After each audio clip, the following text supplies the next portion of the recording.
மாண்புமிகு மன்னராட்சி முதல்வர் அவர்களே,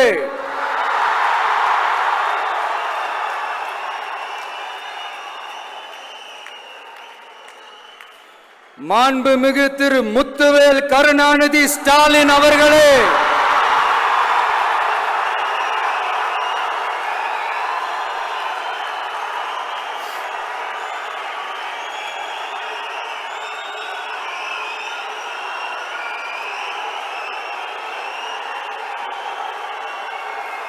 பேரை மட்டும் வீராப்பா சொன்ன பத்தாதவர்களே, செயலையும் ஆட்சியிலையும் அதை காட்டணும் அவர்களே.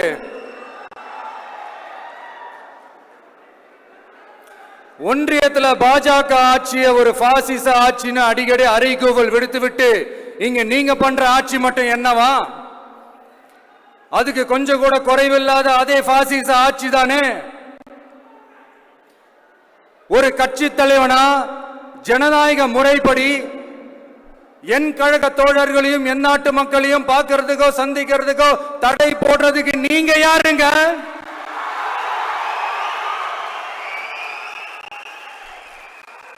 தடையை மீறிய மக்களை பார்க்கணும்னு முடிவு பண்ணிட்டா போயே தீருவேன். சட்டத்தை மதிக்கணும்ன்ற ஒரே காரணத்துக்காக தான் அமைதியா இருக்கிறேன்.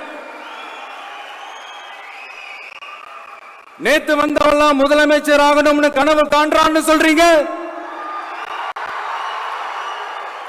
அது நடக்கவே நடக்காதுன்னு சொல்றீங்க. அப்படியே எந்த கட்சிக்கும் இல்லாத நெருக்கடியை தமிழக வெற்றி கழகத்துக்கு மட்டும் போட்டுக்கிட்டே இருக்கிறீங்க.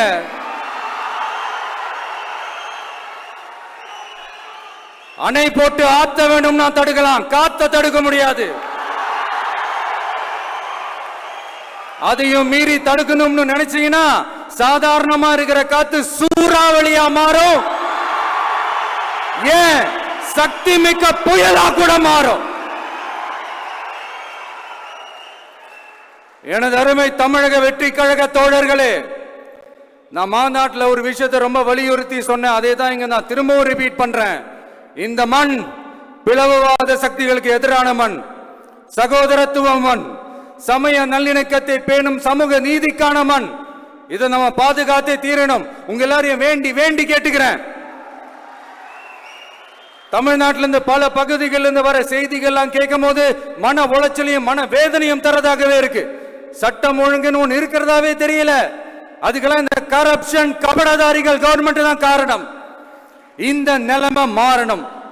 அதுக்கு இருக்கிற ஒரே வழி, இங்க உண்மையான மக்களாட்சி மலரணும். அது வரணும்னா இவங்களை மாத்தணும்.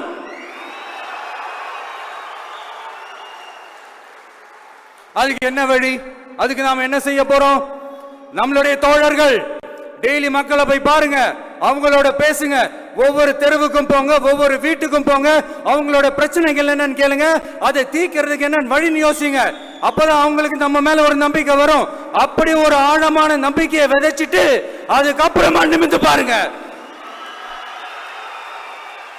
ஒவ்வொரு வீட்டோட உச்சிலையும் தமிழக வெற்றி கழகத்தோட இரட்டை போர் யானை வாகை மலர் கொடி தானா பறக்கும், தானா பறக்கும்.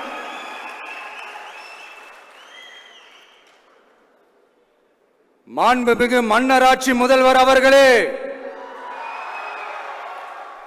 உங்க ஆட்சியை பத்தி கேள்வி கேட்டா மட்டும் ஏன் சார் உங்களுக்கு இவ்வளவு கோபம் வருது? நீங்க ஒழுங்கா ஆட்சி நடத்திருந்தீங்கன்னா பெண்கள் பாதுகாப்பு ஒழுங்கா இருந்திருக்கும், சட்டம் ஒழுங்கு சரியா இருந்திருக்கும்.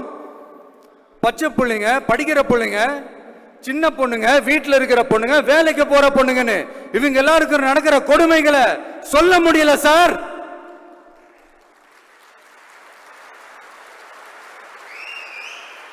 இதுல வேற உங்களை அப்பான்னு வேற கூப்பிடுறாங்கன்னு சொல்றீங்க.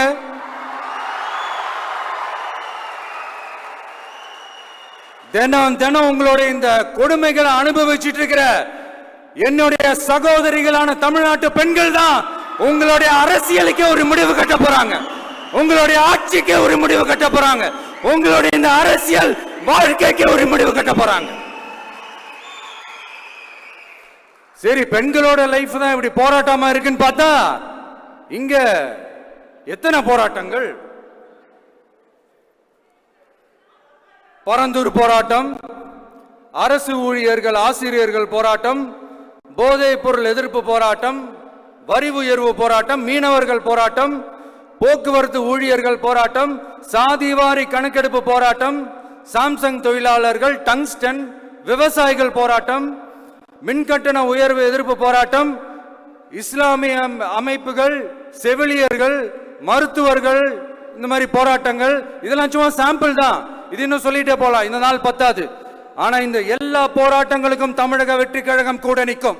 பாதகம் செய்பவரை கண்டால் நாம் பயம் கொள்ளலாகாது பாப்பா. மோதி மிதித்து விடு பாப்பா, அவர் முகத்தில் உமிழ்ந்து விடு பாப்பா. அண்மை செய்திகளை உடனுக்குடன் தெரிந்து கொள்ள இணைந்திருங்கள் எம் நாடு தொலைக்காட்சியுடன்.